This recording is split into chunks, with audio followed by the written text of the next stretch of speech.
Olá, seja bem-vindo à nossa aula, ao nosso ambiente virtual da Escola Bíblica da Igreja do Nazareno Central de Indaiatuba. Pegue sua Bíblia, um caderno de anotações e vamos para a nossa aula. Na aula passada, nós estudamos um pouco a respeito de quem era Jesus e nós vamos dar continuidade, conhecendo um pouco mais desta vez sobre o ministério de Jesus. O ministério de Jesus na Terra começou com a sua encarnação.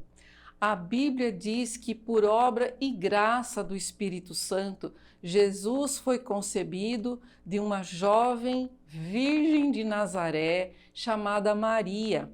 Os estudiosos geralmente organizam o ministério de Jesus em duas grandes partes: sua humilhação e sua exaltação. Essa última permanece até hoje e se estenderá por toda a eternidade. A ideia de entender o ministério de Jesus como sua humilhação não está relacionada apenas à sua origem humilde na terra, mas ao que ele precisou deixar para trás para poder assumir a forma de servo e de ser achado verdadeiramente humano. Aqui jamais podemos nos esquecer de que o ministério de Jesus não foi exatamente igual ao ministério dos profetas do Antigo Testamento. Por exemplo, se nós lembrarmos de Oséias, Amós, não, Jesus ele teve um ministério muito específico e diferente. Isso porque, embora Cristo tivesse sido feito plenamente homem, ele também era plenamente Deus. Em outras palavras, durante o seu ministério, Jesus não deixou de ser Deus para ser homem, mas ele assumiu a natureza humana, abrindo mão temporariamente de seus privilégios como Deus. E como começou o ministério de Jesus aqui na Terra? Então, contrariando as expectativas judaicas de que o Messias prometido nasceria num berço de ouro, a Bíblia nos informa sobre como Jesus nasceu de forma humilde na pequena cidade de Belém. E aqui então já podemos fazer o nosso primeiro parênteses. O momento político que estava vivendo em Jerusalém era da tomada pelos romanos. Então, o Império Romano estava dominando, prevalecendo. E qual era a ideia de libertador? Qual era a ideia que eles tinham do Messias? Alguém que politicamente seria superior ao Império Romano. Alguém que viria e que destronaria Nero, que devolveria o poder para o grupo de Jerusalém. Então veja bem, isso é um conflito. Por quê? Porque o padrão que o povo de Israel tinha era o padrão rei Davi, que vem com a espada, que vem num cavalo, que vem com um exército. E como que eles iriam observar, olhar para um filho de carpinteiro, humilde, pobre, e que daqui a pouco vai ver morrendo numa cruz? Como que esse pode ser o Messias? Então, talvez para nós hoje a ideia de Jesus faça mais sentido porque nós temos a história completa. Nós já sabemos o desfecho dessa história. Mas para aquele povo naquele momento, eu acredito sim que eles tenham que resolver algumas questões dentro da cabeça. Mas também vamos lembrar que o contexto deles era de quem conhecia a palavra, a lei de Moisés e conheciam muito bem as profecias. Então também eles não eram totalmente, vamos dizer assim, leigos ou ignorantes a respeito da vinda do Messias. Então, a expectativa, talvez o que eles quisessem, era ver retomado o poder político, mas o Messias ele já tinha sido anunciado como alguém que estabeleceria um reino eterno, não é um reino de poder político, tá certo? Então,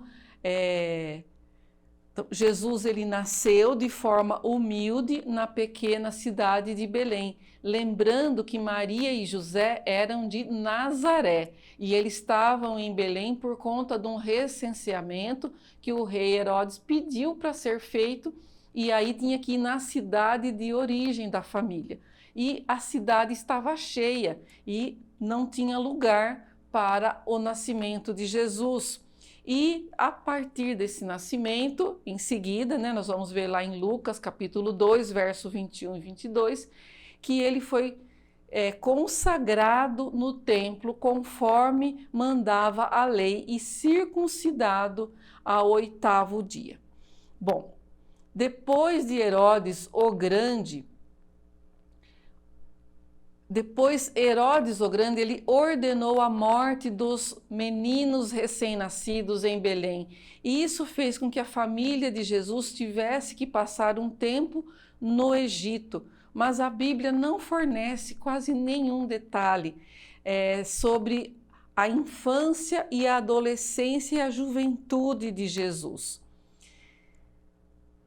O texto bíblico diz apenas que Jesus desenvolveu em sabedoria, estatura e graça. Esse aí é o resumo de toda a infância, adolescência e a fase adulta de Jesus. O único episódio específico registrado na Bíblia sobre a infância de Jesus é que, com apenas 12 anos de idade, Jesus foi encontrado no templo, sentado entre os especialistas da lei, e eles estavam debatendo. Então, a Bíblia ela registra o início do ministério público quando Jesus já está na sua idade adulta. A Bíblia diz que Jesus começou o seu ministério público quando ele tinha 30 anos de idade, e à luz dos textos do Evangelho, especialmente no Evangelho de João, aparece que o ministério público de Jesus durou 3 anos.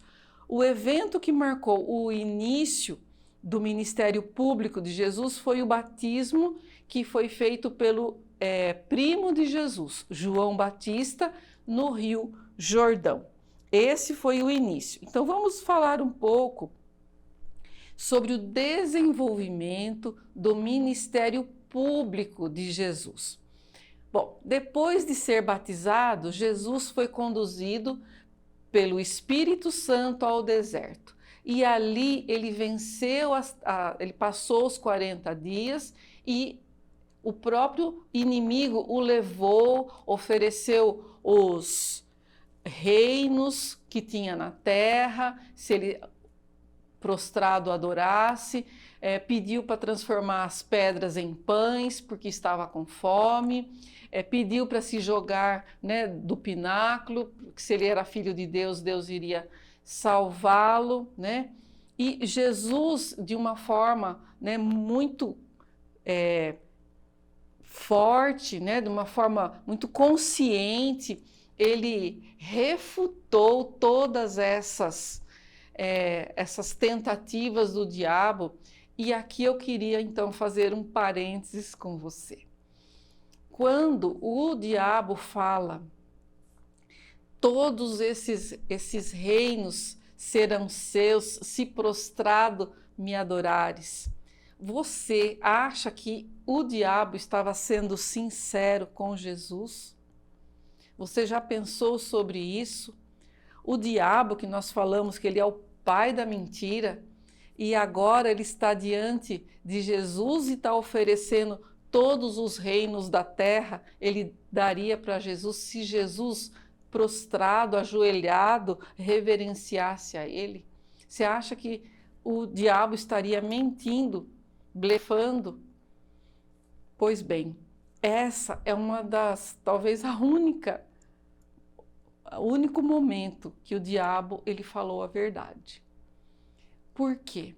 Porque o diabo, quando ele fala que aqueles reinos eram dele e que ele daria para Jesus, de fato, o diabo ele recebeu o direito de posse para reinar na terra.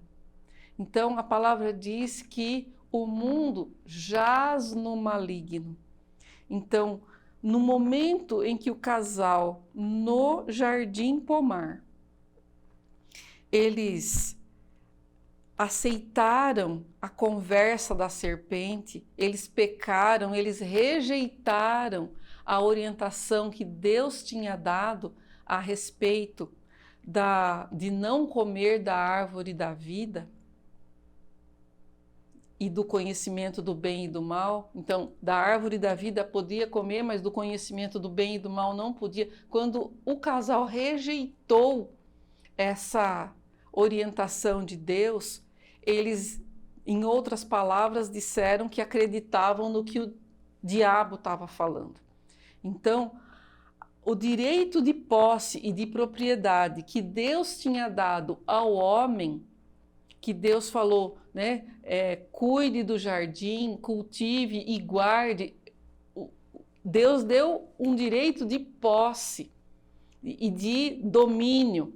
Então, nesse momento, o diabo, ele recebeu, né, pela legalidade, porque o homem, ele abriu mão, então ele entregou na mão do diabo o controle e o domínio. Então, nesse momento, quando o diabo fala para Jesus que todos esses reinos são meus e se prostrar diante de mim eu te darei, ele tinha legalidade sobre esses reinos e ele falou uma verdade, tá bem? Feche aí os parênteses. Muito bem.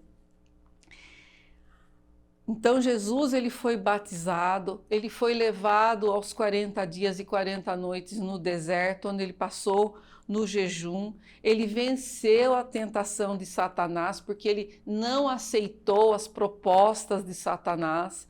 E daí em diante, os evangelhos, eles pontuam e destacam o ministério de Jesus nos eventos, como as coisas vão sendo desdobradas, como que vão se encaminhando.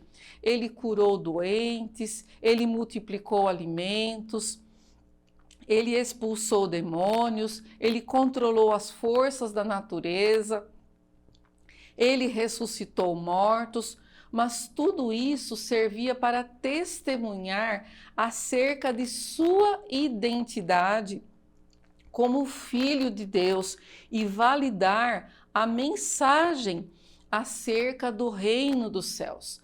Além disso, a Bíblia também diz muitas coisas que Jesus fez ao longo do seu ministério terreno que não foram registrados. Nós temos lá em João, no capítulo 20, verso 30, que ele fala que não seria possível registrar tudo que Jesus fez em todos os livros da terra.